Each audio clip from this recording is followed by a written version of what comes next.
can go first. Untuk bagaimana kita boleh bagi contoh. Lepas tu yang tuan terakhir ke set. Okay, bagus. Okay, Afif lah. Apa yang Afif datang kan kelas hujah sebelum ni kan? Okay, apa yang kau ingat daripada apa yang aku ajar tentang hujah ni? Hari tu abang ada bagi tahu start hujah kena buat review hujah blok 1, 2 dengan 3. Lepas tu letak ayat persoalan dalam hujah. Lepas tu last sekali buat rangkuman hujah. Dalam rangkuman tu ada kesimpulan tu kita buat selesai. Lepas tu ulang matlamat perdebatan. Last sekali buat numbering. Okay, bagus. Okay. Aku rasa untuk yang pernah datang korang macam clear lah kot. Okay. First kali aku akan cerita dulu. Dalam debat ni untuk especially budak yang baru masuk lah. Junior-junior yang baru masuk. Okay.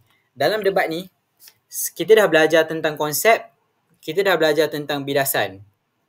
Dan satu lagi core utama dalam debat ni adalah hujah.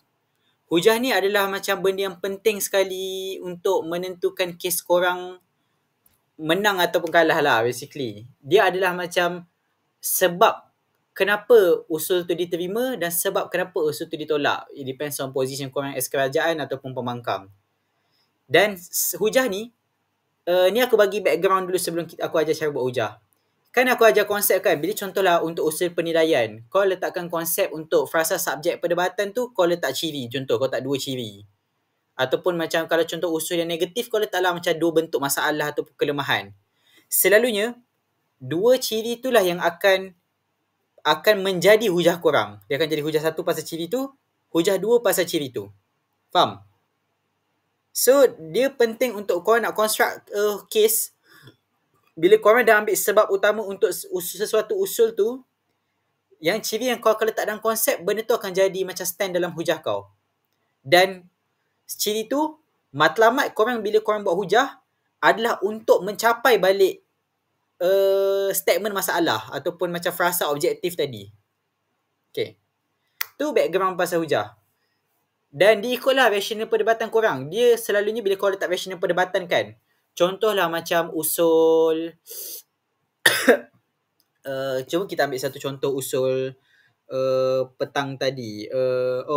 Macam isu perubahan iklim, tanggungjawab negara maju.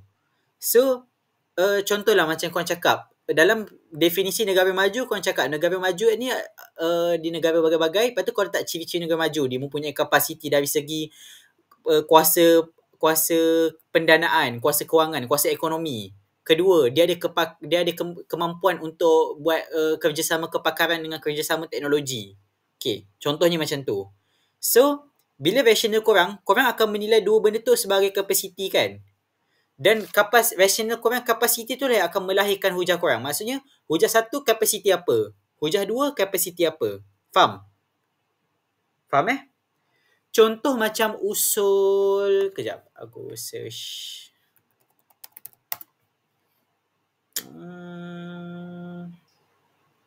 Siapa yang dapat usul ada perkataan solusi? Aku rasa macam aku pernah bagi usul solusi kat someone.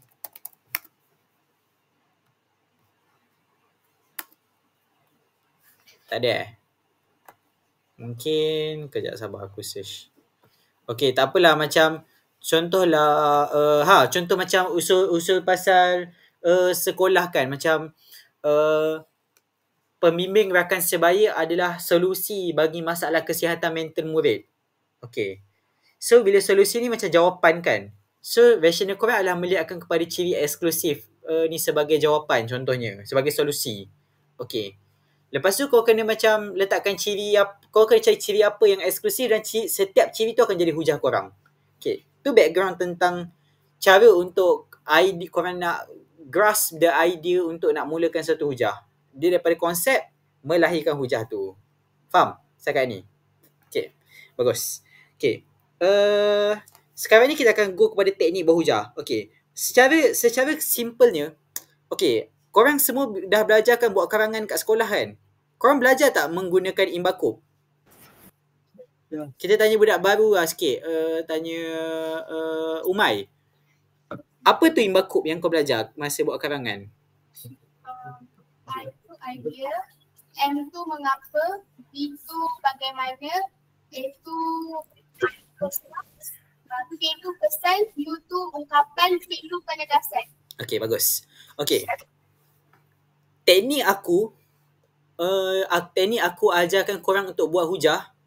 Basically sama, konsep dia sama je dengan imbakub. Cuma kita tak gunakan nama imbakub tu. Okay. So, benda first yang, okay, ni cara aku nak korang terapkan semua lepas ni kalau kena buat hujah, korang guna cara ni. Okay. Okay, nama teknik penghujahan ni adalah layering hujah. Okay.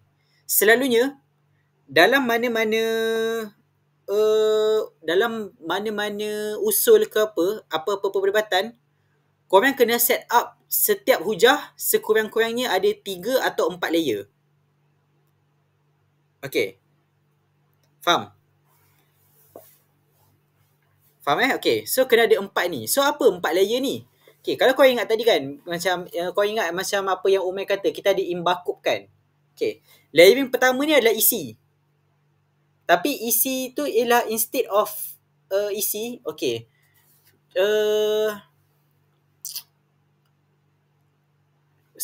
Instead of benda tu ada isi, kau akan ceritakan tentang apa ciri-ciri yang subjek perdebatan kau yang kau nak cerita dalam hujah tu tadi. Contohnya, macam, cuba tengok hujah yang aku... Okay, sekejap aku nak betulkan sikit, ada perubahan. Sekejap sabar sekejap.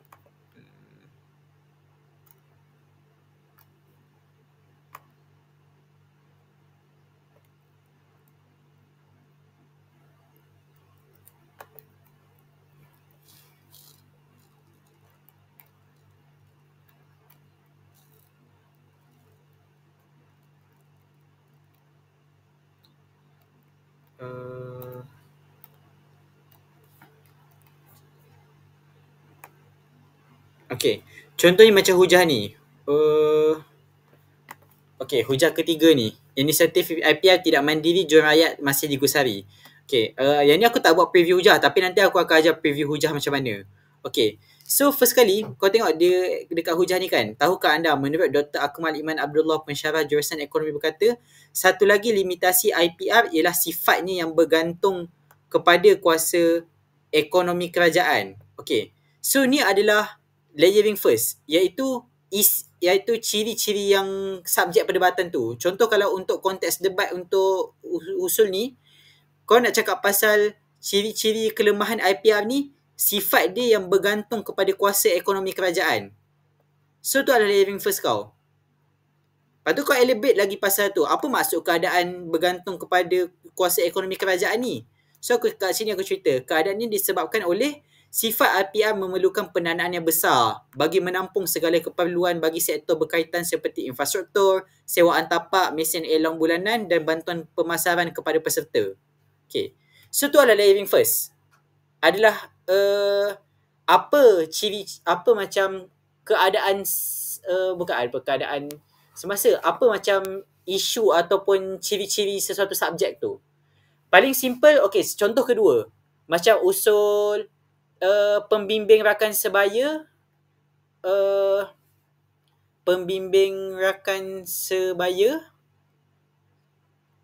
solusi kepada masalah kesihatan mental. Oh, kejap. Tukar. Aku tukar. Sorry. Cancel. Okay, tu layering kedua. Okay, tu layering kedua, salah. Okay. Layering pertama adalah tuntutan semasa. Okay, tuntutan semasa. Tuntutan semasa ni kau kena nilai frasa objektif perdebatan kau. Dan layering pertama ni, dia tak semestinya semua usul ada. Ada usul yang kau tak perlukan pun layering pertama. Okay. Kalau usul tak perlu layering pertama, maksudnya kau guna 3 layer je. Tapi ada usul kau kena guna layering pertama. Contohnya macam sekejap aku kena fikir je apa contoh usul yang pakai ni, sebab usul ni macam tak pakai.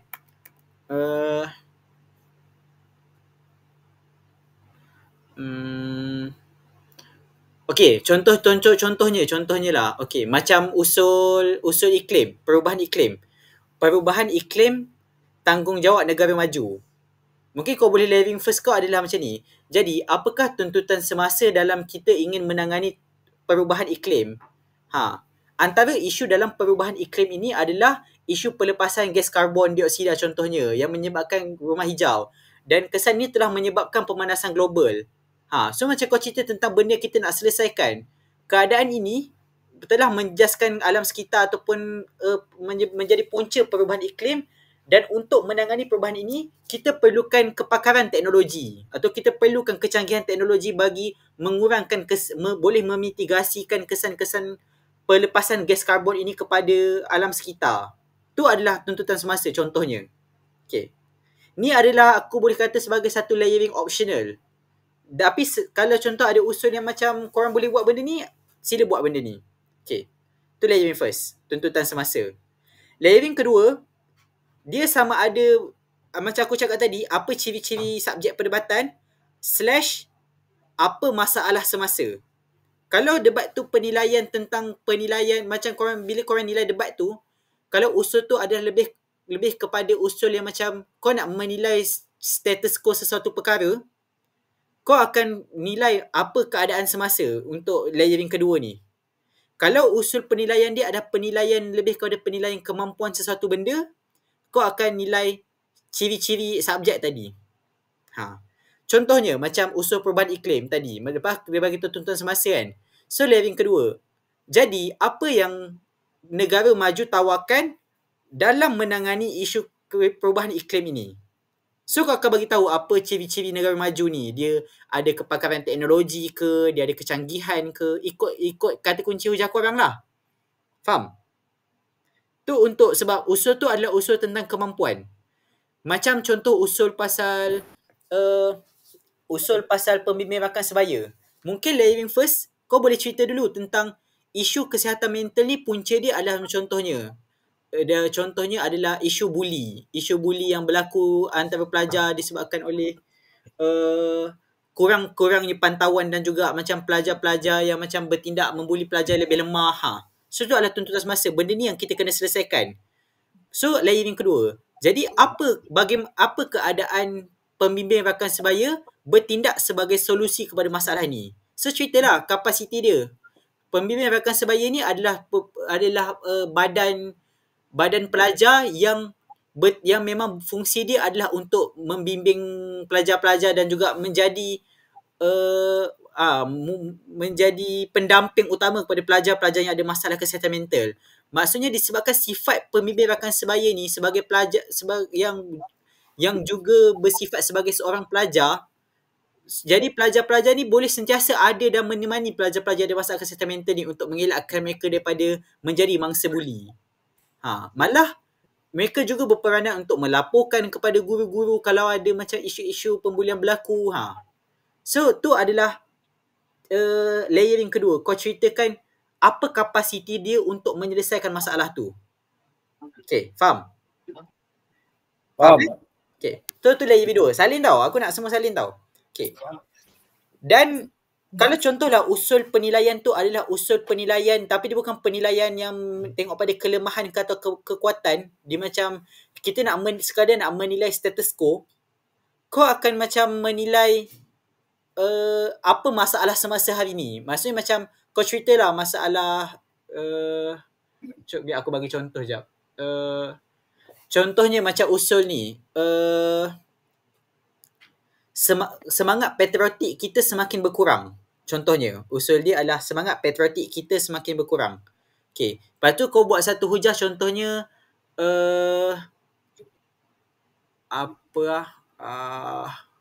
macam contohlah korang buat pasal satu hujah pasal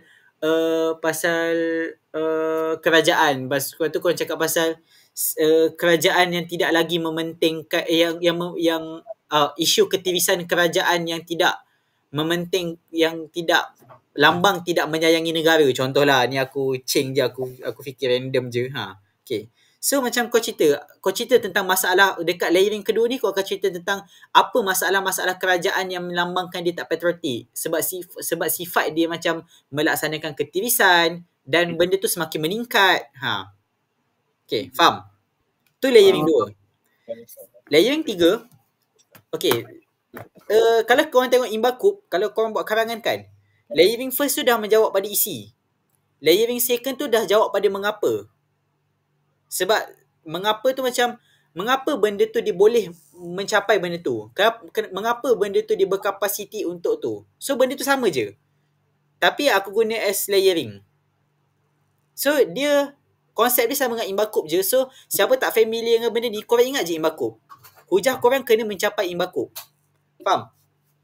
Okay. Layering ketiga adalah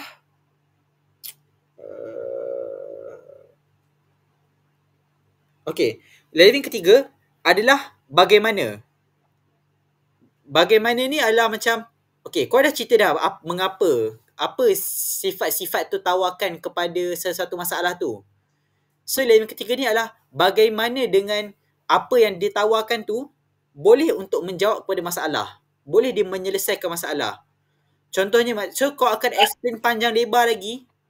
Contohlah macam kita ambil usul pasal negara maju tanggungjawab. So mengapa kau cerita pasal negara maju ni dia ada kapasiti dari segi perkongsian teknologi.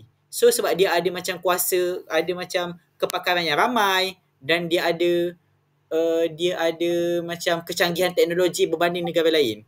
So layering ketiga tu kau akan start macam ni.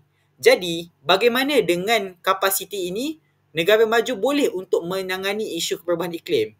Lepas tu kau cerita lah, dengan adanya kepakaran teknologi dan kepakaran dan juga teknologi, disebabkan negara maju ni adalah satu negara yang ada kedua-dua perkara ini, negara ini berpotensi untuk berkongsikan segala kepakaran dan teknologi mereka kepada negara-negara lain yang memerlukan teknologi ini untuk mengurangkan kesan perubahan iklim di negara masing-masing.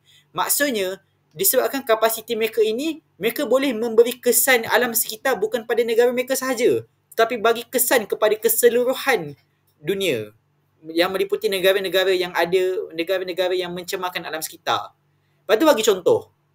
Okay, so bagi contoh. Saya berikan anda satu bukti. Menurut ni, lepas tu bagi fact. Okay, fact itu pun akan termasuk dalam bagaimana juga. Faham? Faham. Okay, lepas Imbakub korang kan, lepas bagaimana kesan kan. So, kesan. Ataupun tu adalah layering keempat. Kesan ni selalunya, kau akan explain balik pasal fact yang kau dah bagi tadi, tapi kau bagi tahu kesan daripada fact tu. Macam contoh kau untuk hujah pasal antarabangsa pasal kongsi teknologi kan. Kau bagi contoh. Saya berikan anda satu bukti. Tahukah anda negara USA pada tahun 2021 contohnya telah melaksanakan projek education sharing of ni aku reka je lah, education sharing of technological in green technological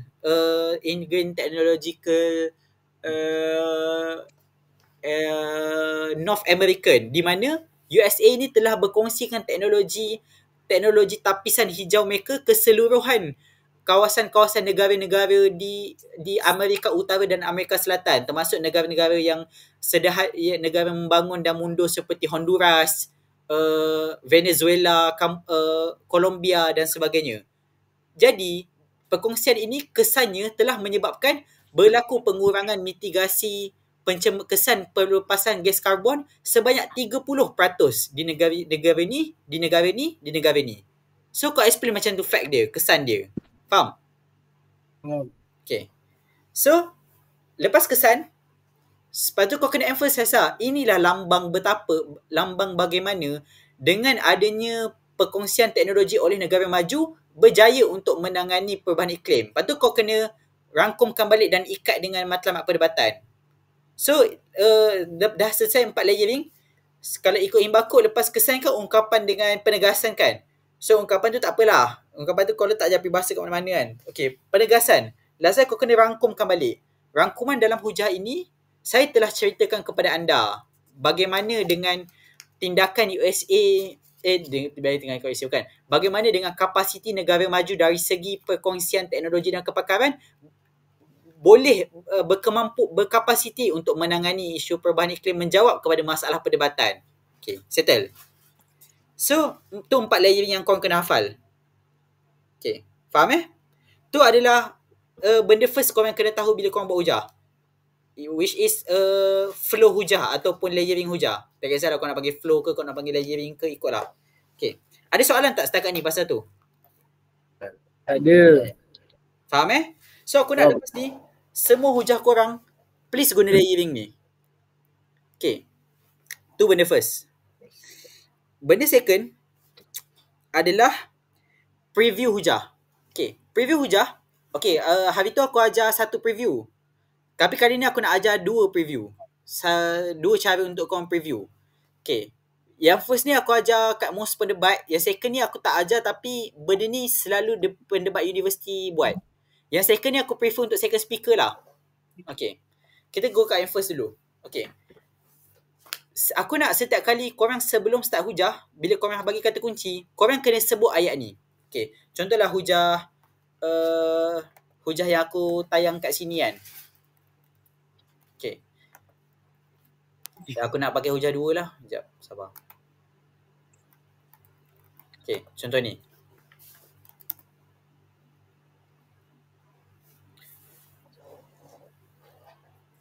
Okay, so dia usul dia tadi IPR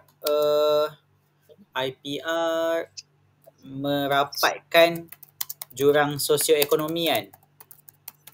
Okay, so kita pembangkam. Okay. So aku nak korang salin ayat ni tau. Okay.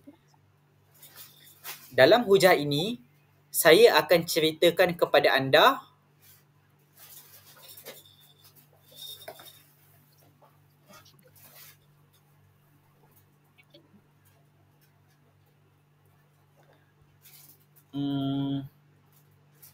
Sekejap, aku dah lupa. Dan saya akan ceritakan bagaimana persatuan. Okey, saya akan ceritakan kepada anda pertama, apa masalah semasa kotak kosong dan bagaimana kotak kosong. Okey. Tu kalau usul negatif tau. Okey, kalau usul positif, dalam hujah ini saya akan ceritakan kepada anda apakah kotak kosong dan bagaimana kotak kosong. Okey. So, cara untuk korang isi kotak kosong tu, kalau tengok yang aku share ni kan, contoh usul ni, hujah ni pasal penstrukturan bantuan lemah kan. Okay. So, untuk yang hujah ni, contoh dia aku akan isi macam ni. Kan korang ingat imbakub tadi kan? Kotak kosong first, korang akan isi berdasarkan layering kedua korang. Kotak kosong kedua adalah berdasarkan layering ketiga korang. Kalau contoh dalam hujah ni, dia akan jadi macam ni. Dalam hujah ini, saya akan ceritakan kepada anda pertama, apakah masalah semasa pelaksanaan IPR dari segi penstrukturan bantuan semasa. Sebab hujah ni kau rasa penstrukturan bantuan kan? So, aku cakap apa masalah IPR dari segi penstrukturan bantuan semasa. Dan kedua, bagaimana masalah penstrukturan bantuan ini telah menyebabkan jurang sosioekonomi tidak semakin rapat. Faham? Oh. So, dekat kotak pertama, kau akan cerita pasal layering kedua kau tu. Kami akan ceritakan kepada anda apa masalah pelaksanaan IPR dari segi apa ciri-ciri tadi.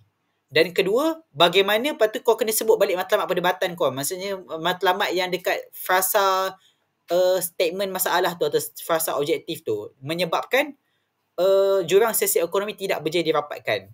Okay, faham? Okay, contoh kalau macam usul pembimbing rakan sebaya. Contohlah kita cakap fungsi PRS sebagai pemantau kan, sebagai rakan terdekat bagi menangani isu buli. Okay, contohnya. So dia akan jadi preview dia macam ni. Dalam hujah ini, saya akan ceritakan kepada anda pertama, apa kapasiti PRS dari sebagai fungsi badan yang dekat dengan pelajar dan bagaimana keadaan fungsi ini berpotensi untuk menjadi solusi kepada masalah mental murid. Faham? Okay, nampak Okay, bagus. So, yang kedua tadi, step kedua aku ajar, kena ada prolog sebelum hujah. Okay, aku ajar satu lagi cara untuk buat prolog. Tapi, cara satu lagi untuk buat prolog ni, dia boleh apply just kalau dalam hujah korang ada 2 analisis. Kan aku ajar tadi kan, ada certain hujah, ni especially second lah, sebab second speaker dalam PPM, korang just bawa satu hujah dan ada tendensi untuk hujah korang jadi pendek sebabnya korang buat satu hujah je. So, aku sebenarnya prefer untuk second speaker, Syamil dan yang lain, bila buat hujah, cuba untuk buat hujah yang ada 2 analisis. Contohnya macam hujah ketiga aku buat ni. Okay, hujah ketiga aku ni, aku cerita pasal isu ni tau. Isu inisiatif IPR ni macam dia ada masalah dari segi pendanaan semasa. Sebabnya dia macam perlukan kos yang besar.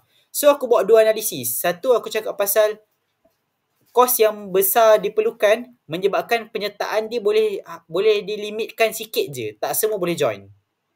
Dan satu lagi aku cakap kos yang besar ni tapi imbal balik keuntungan kepada kerajaan sikit.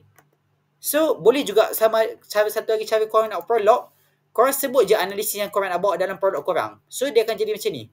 Dalam hujah ini saya akan ceritakan kepada anda 2 analisis. Pertama, isu keterhadan penyertaan IPR oleh rakyat akibat kos IPR yang besar.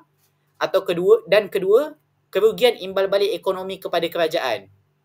Lepas tu pergi dulu, lepas tu terus masuk hujah. So tu satu lagi cara untuk korang buat prolog hujah.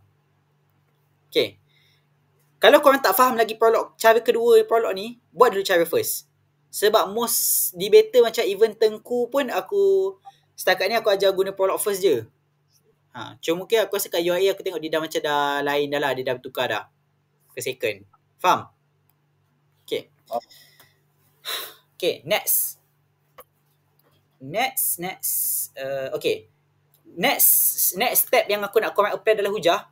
Setiap kali korang nak masuk layering hujah korang, gunakan ayat persoalan. Okay. Masuk ayat persoalan, contohnya macam contoh layering first. Pasal tuntutan semasa kan. Okay. Pasal contoh usul perubahan iklim. So, okay, lepas habis prolog kan, dalam hujah ini saya akan ceritakan kepada anda Okay. Baik, jadi ni ayat dia yang kau kena ambil. Jadi, apakah tuntutan semasa terhadap isu perubahan iklim ini? Jadi ayat ada tanda soal. Lepas tu layering kedua. Lepas tu baru kau explain pasal apa dia tuntutan semasa bagai. Lepas tu layering kedua pasal mengapa kan. Jadi, apakah kapasiti negara maju dalam menyelesaikan isu perubahan iklim? Dia soal ayat yang selesai tanda soal. Sebab kenapa benda ni penting? Sebab dalam debat, untuk kau nak nampak perform dan power, kau kena wujudkan dalam hujah korang ada interaction 2 hala, komunikasi 2 hala. So, bila hujah bukanlah kau macam just bagi tazkirah, kau macam bercerita panjang je pasal hujah kau. Tapi instead, bila kau cerita hujah kau tu, setiap kali nak masuk layering, kau buat ayat persoalan supaya dia boleh menarik perhatian audience. Faham? Faham. Okay. Kalau layering ketiga macam tu lah. Okay, jadi bagaimana dengan kapasiti ni boleh untuk menyelesaikan masalah. Lepas tu kesan. Apakah kesan daripada perkara ini? So diguna banyakkan guna persoalan dekat setiap layering. Okay, faham? Faham. Okay. Last but not least adalah rangkuman hujah. Okay. Bila kau dah habis cerita dah semua sampai kesan, kau kena rangkumkan hujah kau. Rangkuman ni maksudnya ialah sinopsis kepada hujah tu lah. Kau akan macam nak bagi penegasan balik poin hujah kau tadi. So ayat template yang korang kena guna, korang kena ambil ayat ni tau. Rangkuman dalam hujah ini, saya telah ceritakan kepada anda bagaimana dengan kotak, berjaya kotak. Tu kalau positif lah. Kalau negatif dia macam, saya telah ceritakan kepada anda bagaimana dengan kotak, menyebabkan kotak. Sehingga apa? Okay. So contohlah macam contohlah macam usul IPR ni. Cuba tengok aku buat ni kan. Okay. Ni aku dah buat analisis. Ni contoh. Tahukah anda ni, lepas tu ni bagaimana dah kan. Okay. Aku tak tulis kat sini bagaimana, tapi aku okay, contohlah. Okay. Kesan daripada kedua-dua perkara ini telah menyebabkan jurang sosioekonomi tidak berjaya dirapatkan apabila pertama, majoriti golongan miskin tegar tidak berjaya menyertai IPR akibat keterhadaan penyertaan. Kedua, imbal balik kurang telah menyebabkan pengurangan dana program. Dan keadaan inilah yang menyebabkan akhirnya jurang sosioekonomi tidak berjaya dirapatkan. Rangkuman dalam penghujahan ini, saya telah ceritakan kepada anda bagaimana dengan sifat pendanaan penstrukturan dana IPR yang tidak stabil telah menyebabkan jurang sosioekonomi tidak dirapatkan. Tidak berjaya dirapatkan. Nampak tak? Macam tu je, simple je. Tu adalah rangkuman. Okay, dia macam kesimpulan lah. Dan akhirnya macam contohlah sebab ni usul penilaian je. So kau kena ikat balik dah dekat matlamat, dan ini dah lambang bagaimana ia tidak berjaya mencapai matlamat perdebatan. Kalau usul penilaian kau tak payah sebut mencapai matlamat perdebatan tu. Kau just kata melambangkan ia tidak merapatkan jurang sosioekonomi. Faham? Okay, basically 4 tu benda penting yang korang kena ada dah hujah. Okay. Additional note, bila korang buat hujah, cuba untuk dalam setiap explanation hujah korang, kurangkan untuk korang gunakan ayat yang panjang dan berjela. Ayat panjang berjela ni maksudnya macam kau macam nak cerita panjang lah pasal masalah contohlah pasal IPR ni kan, masalah penstrukturan dana tu kau cerita panjang pasal dana ni apa, penstrukturan tu apa, betul macam dia jadi panjang sampai orang macam bosan. Kalau kau rasa ayat kau panjang, cuba jadikan benda tu as numbering. Numbering ni maksudnya ada nombor. Macam contoh tengok hujah yang aku buat ni kan. Kesan ni dah ada 2 nombor. Macam ni. So ayat dia pendek je. Dekat analisis aku dah tak 2 nombor. Keadaan ni aku explain ni sikit je, menampung segala-galanya infrastruktur. So aku cakap 2. Keadaan ni telah menyebabkan 2 perkara. Pertama, keterhadaan penyertaan IPR oleh rakyat yang rendah, dan kedua, kerugian imbal balik ekonomi kepada kerajaan. Okay. So cuba banyakkan buat nombor macam tu untuk elakkan dia jadi panjang dan berjela. Okay. Aku rasa tu je untuk hujah. Okay. Ada soalan? Okay, aku Abang, apa dia? Abang boleh explain sikit tak bang pasal yang prolog tu? Okay. Apa yang kau tak faham pasal prolog ke nak aku explain daripada full? Explain full lah bang. Okay. Prolog ni adalah ayat permulaan before kau start hujah. Bila kau dah habis kata kunci, kau akan start prolog hujah before kau hujah. Sebab apa aku suruh kau buat prolog? Sebab aku tak nak korang jump terus tiba-tiba kepada point hujah kau. Prolog ni untuk macam kau nak bagi background knowledge kepada audience kau. Apa yang kau akan ceritakan dalam hujah ni. Okay. Faham? Dia akan jadi background kepada hujah tu. Okay. So ada 2 cara untuk kau nak buat prolog.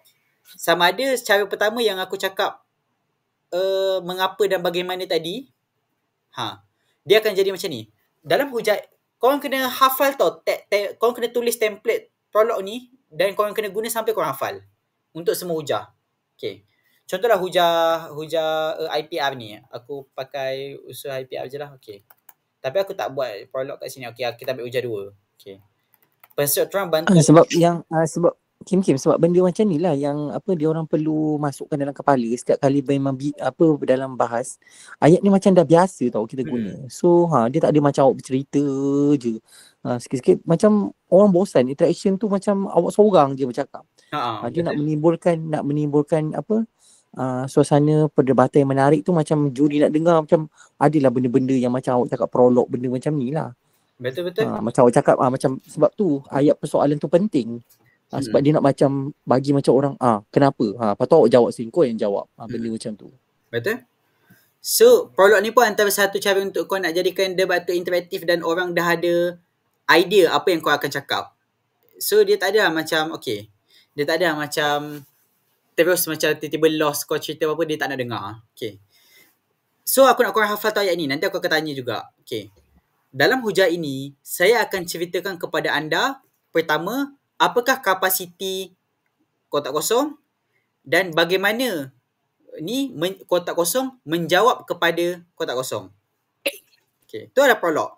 So, yang kotak kosong pertama tu adalah yang kapasiti tu adalah berdasarkan layering kedua korang, ataupun kalau dalam Imbakub tu adalah mengapa korang.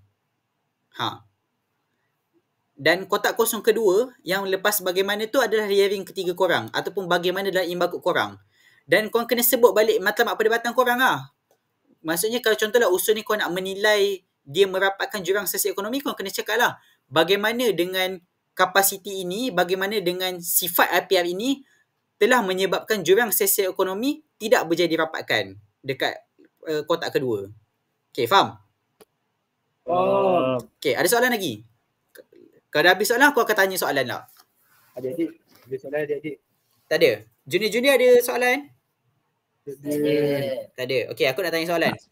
Kalau tak ada, buat satu ni. Macam aktiviti Kim. Maksudnya bagi contoh apa macam nak buat layer tu. Macam satu ayat je. Layer satu ni layer dua. Cuba buat. Okay, boleh? Contoh. Yep. Macam buat aktiviti. Nak buat 2 ayat pun jadilah. Nak tengok. Boleh? Sekejap, saya cari contoh. Macam 3 orang satu tim 3 orang. Tak kisah. Jadi dapat 2 ayat. Maksudnya dia faham bincang. Boleh. Kejap saya nak cari usul yang bersesuaian. Ni okey, boleh kot.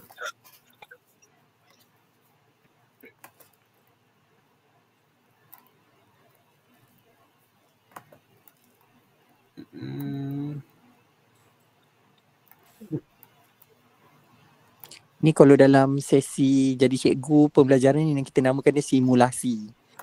Last kali macam bukan simulasi, dia macam pengukuhan. Maksudnya last activity budak kita dah ajar last, kita suruh budak buat apa yang kita cakap tu. At least contoh dia dapat buat 2 ayat murid dapat menulis 2 ayat layer tu. Maksudnya objektif kita tercapai. So kita as a cikgu, tajuk kita yang hari ni maksudnya tercapai lah objektif. Ni sebagai seorang cikgu lah. Maksudnya kita dengar budak tu, okey bagus, dia dapat band 5. Tahap penguasaan 4, 5. Sebab dia faham. Faham. Boleh? Sekejap saya nak cari usul yang sesuai je nak guna ni.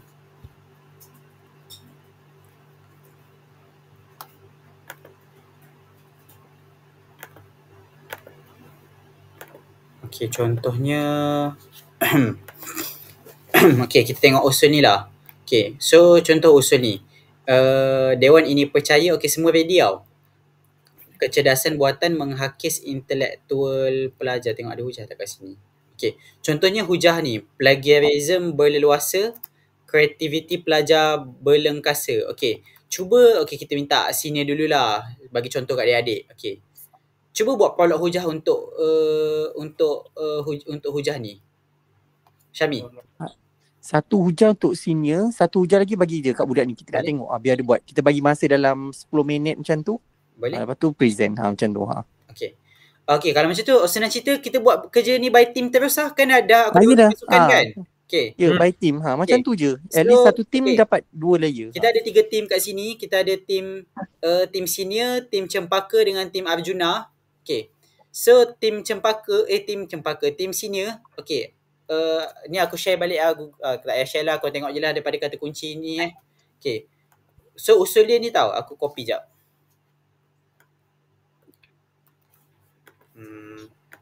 Aku copy kat chat.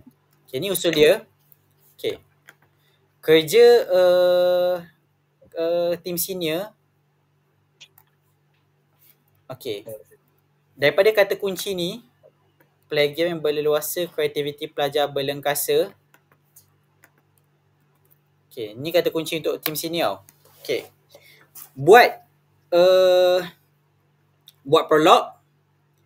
Buat ayat persoalan untuk 4 layering dalam hujah ni.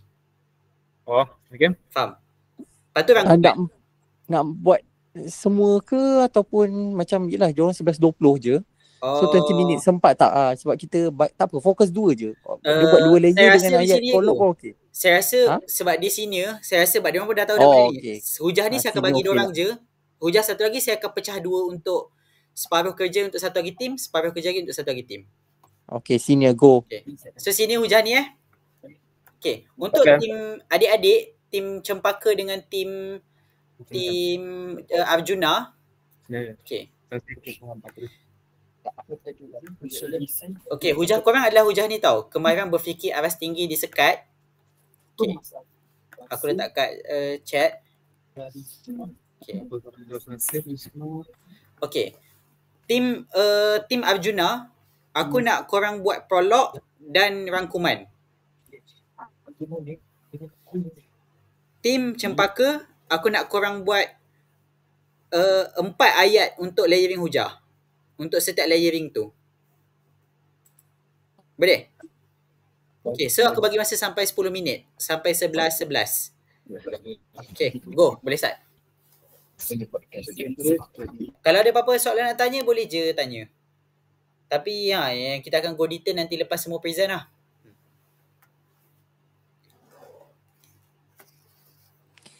Kim tadi buka apa?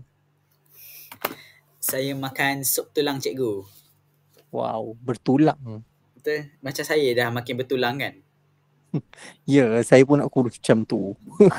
Sebab cikgu dah kurus tau. Tak ada maknanya. Cikgu, On the way. kita akan Saya nak buka apa? Oh, cikgu saya nak turun 8 kilo balik semula.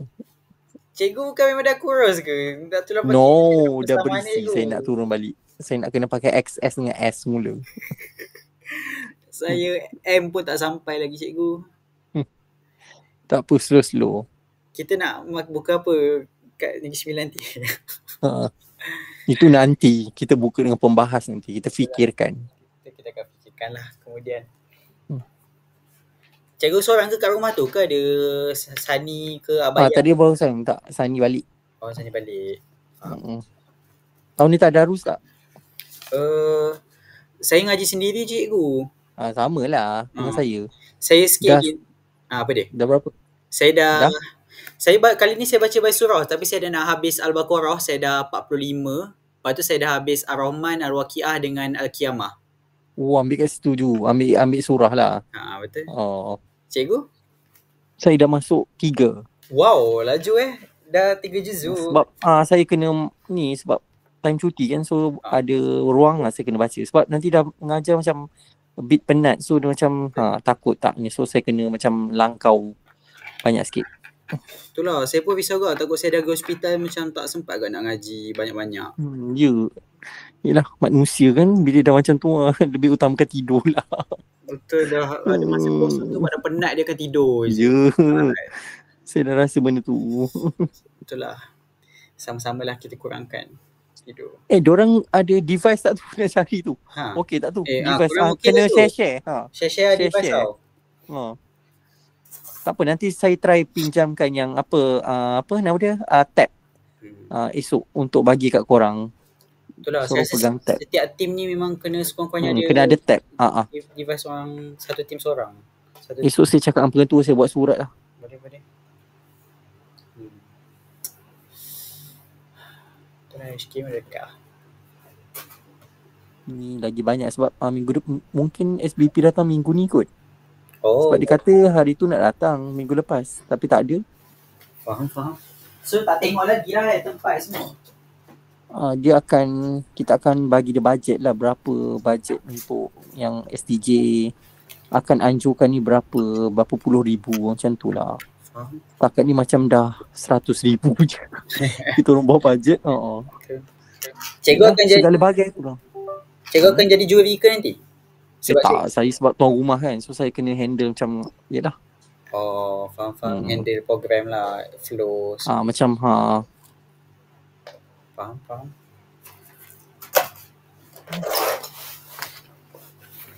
Setakat ni tak ada masalah lah untuk penganjuran tu, macam asrama semua okey lah.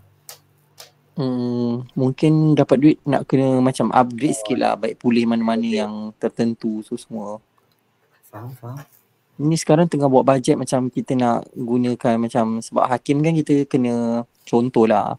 Macam hakim kan kita guna makanan luar. Dia tak boleh makan DM sebab DM tu untuk murid je. Student je betul. Untuk student. So kita kena fikirlah catering mana nak ambil. Lepas tu nak buat lanyard. Lepas tu nak buat segala bagai tu lah untuk QM. Lepas tu kelengkapan macam file nak berapa banyak untuk setiap BB tu, pensel, pemadam, lepas tu air mineral. Macam detail lah, loceng, mana yang tak ada tu, jam randik, segala bagai tu.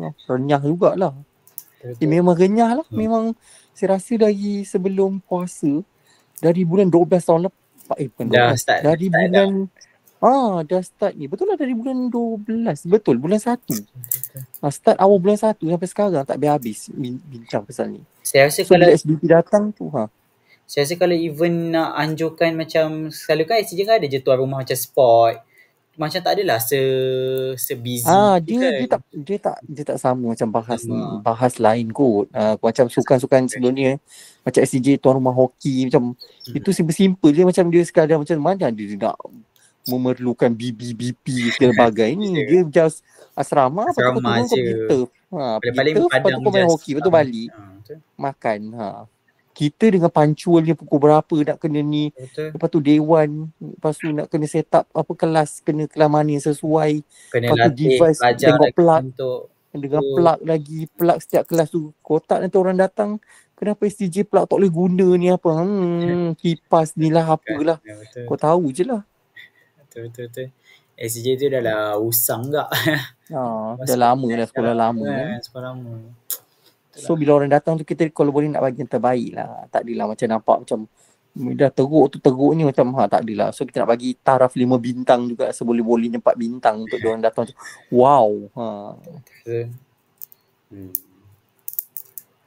Nasib baiklah tuan rumah. Semoga boleh. Lepas tu nak kena berlatih ke kalau tak latih nanti malu. Tak menang tuan rumah. Tak break. Saya dulu pernah bahan adik saya sebab tak break HK tapi dia dapat pergi kebangsaan. Macam tu lah. Tapi tak pressure pun lah. Wah, fokus masing-masing. Tak ada soalan ke nak tanya? Kita dia dengar kita berbuat. Okey ke tu? Okey. Hujan ni saya pernah ajar Adli Afif masa sebelum ni. So ulang balik je lah ni. Tapi sebab saya rekod nak bagi diorang boleh tengok YouTube.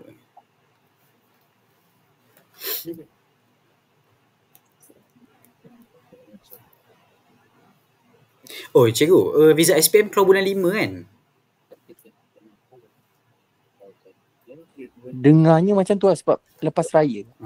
Dah ada urut-urut ke pasal visa macam mana ke macam tak ada? Mana ada, belum lagi. Lagi tengah menanda lagi adalah. Cikgu NMAT semua tengah menanda. Cikgu tak menanda kertas Tak. Tahun ni tak.